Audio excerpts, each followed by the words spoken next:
प्राचीन काल में सुमंत नाम का एक तपस्वी ब्राह्मण था। उसकी पत्नी का नाम दीक्षा था।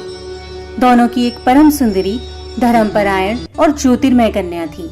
उसका नाम सुशीला था। सुशीला बड़ी हुई तो उसकी माता दीक्षा का देहांत हो गया।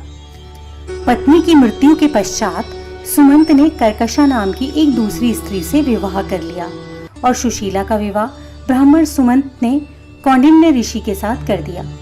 कौंडिन्य ऋषि अपनी पत्नी को लेकर अपने आश्रम की ओर निकल पड़े। रास्ते में ही शाम ढलने लगी और ऋषि नदी के किनारे संध्या वंदन करने लगे। इसी दौरान सुशीला ने देखा कि बहुत सारी महिलाएं किसी देवता का पूजन कर रही थीं। सुशीला ने महिलाओं से पूछा कि वे किसकी प्रार्थना कर रही हैं। इस पर उन लोगों ने भगवान अनंत की पूजा करने और उस दिन उनका व्रत रखने के महत्व के बारे में बताया। व्रत के महत्व के बारे में सुनने के बाद सुशीला ने वहीं उस व्रत का अनुष्ठान किया और 14 गांठों वाला डोरा हाथ में बांधकर ऋषि कौंडिन्य के पास आ गई। ऋषि ने जब सुशीला से डोरे के बारे में पूछा तो उन्होंने सारी बात बता दी।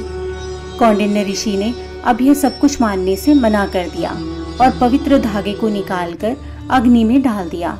इसके बाद उनकी सारी संपत्ति नष्ट हो गई और वो दुखी रहने लगे। एक दिन उन्होंने इस गरीबी के बारे में अपनी पत्नी सुशीला से पूछा तो सुशीला ने बताया कि वह भगवान अनंत का अपमान करने के कारण ही हो रहा है। उन्हें वह डोरा नहीं जलाना चाहिए था। पत्नी की बात सुनकर ऋषि कौंडिन्य को अपनी गलती का एहसास हो गया। उसके पश्चात वे पश्चाताप करने के लिए उसी जंगल में गए और अनंत डोरे की खोज करने लगे। कई दिनों तक जंगल में भटकते रहे परंतु उन्हें अनंत डोरा नहीं मिला। एक दिन वे जंगल में बेहोश होकर गिर गए।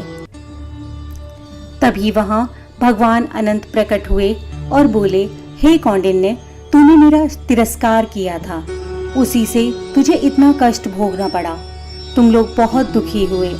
अब तुमने पश्चाताप किया है जिससे मैं प्रसन्न हूँ। अब तुम घर जाकर विधि पूर्वक अनंत व्रत करो।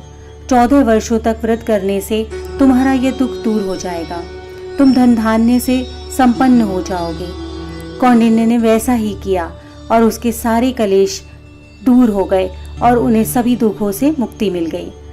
भगवान श्री कृष्ण की आज्ञा से युधिष्ठिर जी ने भी अनंत भगवान का 14 वर्षों तक विधि पूर्वक व्रत किया था और उसी के प्रभाव से पांडव महाभारत के युद्ध में विजयी हुए और चिरकाल तक राज्य करते रहे। इसी प्रकार की अन्य व्रत एवं पौराणिक कथा कहानियों के लिए हमारे चैनल को सब्सक्राइब और शेयर करें ताकि आप भी दूसरों तक इन्हें पहुंचाकर धर्म लाभ प्राप्त कर सकें।